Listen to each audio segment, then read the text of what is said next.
Bonjour, et nous voici dans la deuxième partie de 5 minutes avant le déclenchement, l'épisode sur la réduction de bruit et comment la tester. Donc là on va se retrouver devant l'ordinateur pour voir sous Lightroom comment trier les photos, du moins les images qu'on a prises dans l'épisode d'avant, et voir comment gérer ce bruit et estimer s'il est utilisable ou pas. Je disais donc, on a ici nos images de 100 à 25 600 ISO. Voilà, 25 600. On a notre photo à 100 ISO qui est là, qui est nickel. Donc là, on a un bon potentiel, hein, c'est des 7000, donc pas trop de soucis. 200, 400, toujours rien à dire. Vers 800, on va commencer à avoir un léger boutonnement dans les aplats blanc et noir. Sincèrement, là, il n'y a aucun réglage de base. Donc, on a un léger moutonnement. Concrètement, est-ce que le moutonnement est grave? Les ombres, sincèrement, là, on est à 100%. À moins d'imprimer ça vraiment en très grand. 1600 ISO, logiquement, commence à avoir un petit peu de bruit. Alors, il n'y a pas de chrominance, donc il n'y a pas de pixels colorés qui apparaissent, que là, ici, on est à chaque fois... on est à chaque fois à 25, le réglage de base de Lightroom, ce qui est plutôt cool. Donc 1600 ISO, on a un peu de grain. On arrive encore à lire très aisément le calendrier. La lumière est propre, les ombres commencent à être un petit peu fourmis légèrement. 3200 ISO, le moutonnement est quand même nettement plus marqué.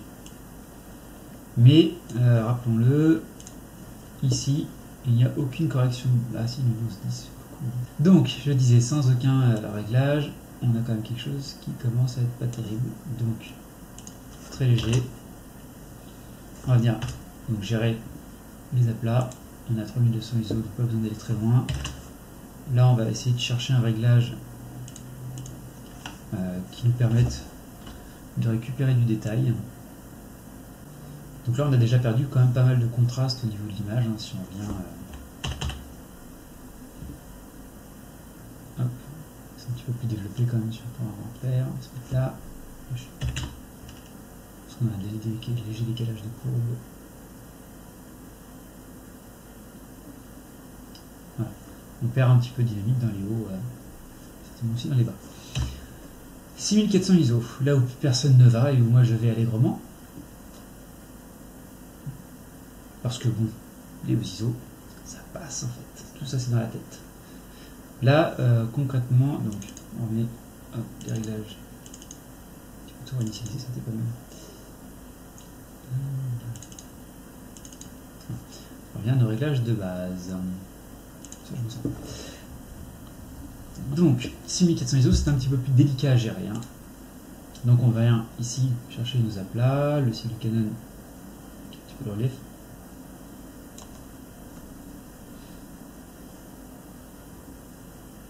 Au niveau de la luminance, on monte à 15. Alors oui, une astuce toute bête. Quand vous faites vos réglages à 3200 ISO, vous prenez votre image à 6400, vous enregistrez d'abord le réglage à 3200, que je n'ai pas fait parce que je ne m'en sers quasiment pas. Je fais tout de tête. Je garde que le 12800 et le 25000 qui sont vraiment pointus. Mais vous enregistrez par exemple votre réglage sous 3200. Et ensuite vous revenez donc sur votre image 6400. Vous allez chercher ici votre paramètre défini qui est sur des 7000 par exemple 3200. Et à partir de là vous corrigez un petit cran de plus. Voilà, comme ça vous permet d'avoir une base déjà qui marchait tout à l'heure. Donc on a dit tout à l'heure comme ça. 1,6.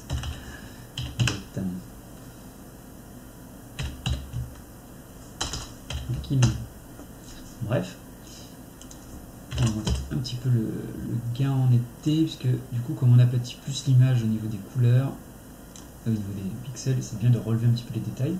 On peut toujours à la Saint-Véranger et Saint-Augustin, on est quand même à une belle distance, hein, quand même, pour du 6400 ISO. Ce qui pêche plus là pour moi, c'est les teintes. Donc c'est pour ça qu'un petit peu de clarté, éventuellement, alors soit on va directement vers du noir et blanc. Et là, on ne se pose pas de questions, avec les couleurs, c'est beaucoup plus facile à gérer. Automatiquement, si on passe en noir et blanc, les couleurs c'est moins chiant. Sinon, il va falloir jongler un petit peu dans les teintes pour récupérer une teinte naturelle.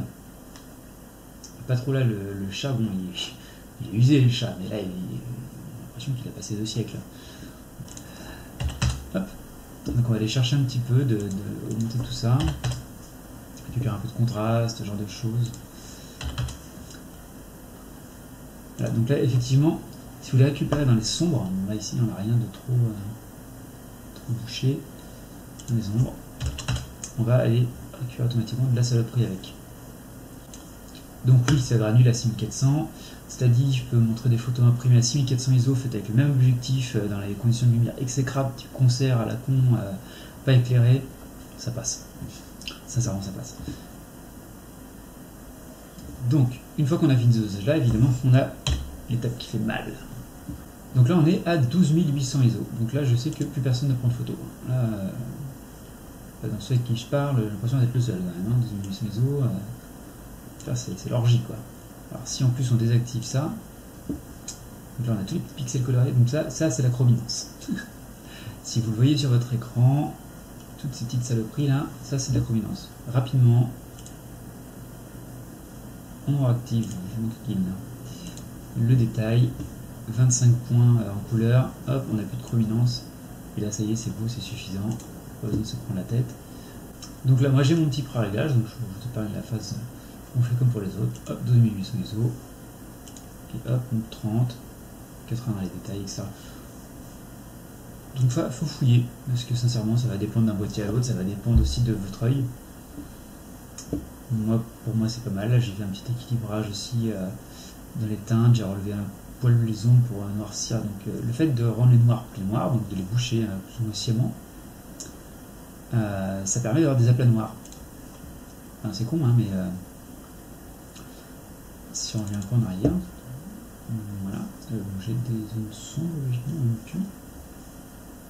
mais voilà, ça réduit globalement le bruit, de sacrifier un petit peu le côté bouché, pas bouché dans vos photos. Voilà. Et le palier 25600, alors sincèrement 25600, non c'est chaud. C'est chaud quand même, là on peut le voir même avec un réglage de brut.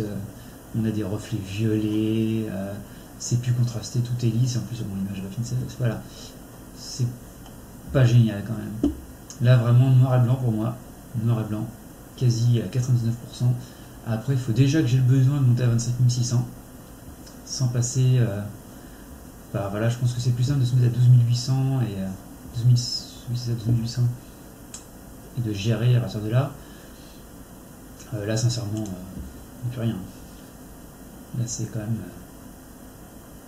on voit les piquants, mais on ne peut plus lire le petit calendrier, même sur la mire je crois qu'on commence à perdre clairement les interstices de millimètres. Voilà, cette distance là c'est quand même dommage, on n'est pas sur un truc très grand angle. Sincèrement je suis à 1m50 de la mire quand je fais la photo. 25600 ISO c'est pour sauver une image, hein. C'est... vraiment là c'est le dernier secours, on y va, on la prend, mais on la monte pas aux copains celle-là, c'est pour avoir un souvenir.